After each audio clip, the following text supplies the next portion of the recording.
পুনরুত্থান। নতুন বিল্ডিংটার মাঝামাঝিতে যে ফ্লোরটা আছে সেটায় গত কয়েক রাত ধরে আলো জ্বলছে। রাত ৩টার সময়, ঠিক সেই সময় রামিনের ঘুম ভেঙে যায়। আশেপাশের সবগুলো অন্ধকার বিল্ডিংয়ের মাঝে একমাত্র আলোর উৎসটির দিকে তার চোখ যায়। বাইরে থেকে অবশ্য তেমন কিছুই দেখা যায় না, তবে ঘরের ভেতর টিউবলাইট বা অন্য কোনো লাইটের আলো জ্বলছে বলে মনে হয় না। একাধিক উৎস থেকে আলো ঠিকরে বের হলে যেমন উজ্জ্বল আলো হওয়ার কথা, তেমনটাই যেন। রামিন কেবল এতটুকুই বুঝতে পারে আলোর উৎসগুলো অস্বাভাবিকভাবে কাঁপতে থাকে। ইদানিং সেখানে কেন এত রাতে আলো জ্বলে ওঠে, তাও আবার অস্বাভাবিক রকমের উজ্জ্বল। ঢাকা ময়মনসিংহ সড়কে যে বাসটি খাদে পড়েছিল সেখানে যাত্রী ছিল ৩৩ জন।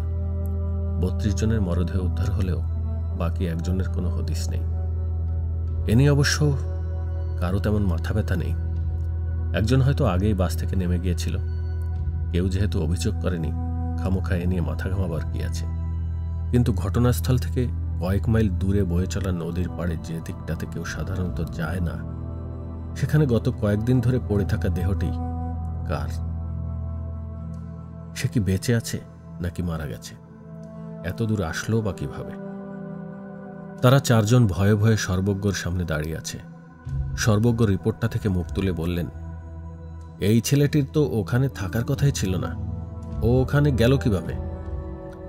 ৪ জনের কেউ কোনো উত্তর দিল না। তারা নিজেরাও আসলে জানে না কিভাবে কি হয়েছে। এতদিন ধরে দুনিয়া চলছে, তারাই সব ঠিকঠাক মতো চালিয়ে নিয়েছে, কখনোই এমন কিছু ঘটেনি। এই প্রথমবার এমন ঘটল। এখন তবে কি করব প্রভু? ভয়ে ভয়ে মুখ খুলল তাদের একজন, যাকে বার্তাবাহক হিসেবে সবাই চেনে। তোমাদের যা ইচ্ছে হয় করো, যোজন বিয়োজন। রামিন আর তার কৌতূহল নিবৃত্ত করতে পারল না।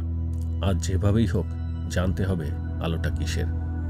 নতুন বিল্ডিং, এখনো সব ফ্ল্যাটে লোকজন ওঠেনি। দারোয়ান বেটাও দরজা খোলা রেখে নাক ডেকে ঘুমোচ্ছে। উপরে উঠতে রামিনের কোনো ঝামেলা হলো না। ফ্ল্যাটের দরজাটা হাট করে খোলা।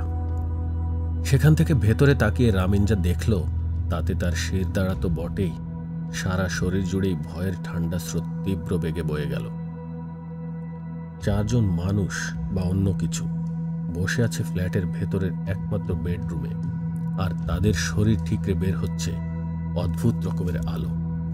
তারা ৪ জন আবারও এসেছে ছেলেটির ফ্ল্যাটে। আপাতত এখানে বসেই আলোচনা করে তারা। আজকেই একটা সিদ্ধান্ত নিতে হবে।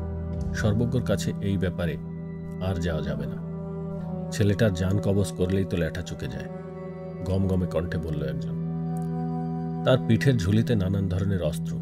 কথা বলতে বলতেই তার এক হাত চলে গিয়েছে ঝুলির কাছে। কথাটা শুনে যার পর নাই বিরক্ত হলো বার্তাবাহক হিসেবে পরিচিত জন। কোনো রাগঢাক না রেখে বিরক্তি নিয়ে বলল, তোমার তো সমাধান ওই একটাই, জান নিলেই যেন ল্যাঠা চুকে গেল। এর আগে পরের হিসেব তো আর তোমার মেলানো লাগে না। তুমি আর সেসবের বুঝবে কি? তবে কি সুরের মূর্ছনায় তার পুনরুত্থান ঘটাবো? বাঁশি হাতে বসে শান্ত ভঙ্গিমায় বসে থাকা অবয়বটি বলল এবার। কথাবার্তা খুব একটা বলে না সে। বাঁশি বাজানো ছাড়া তেমন কোনো কাজও নেই তার।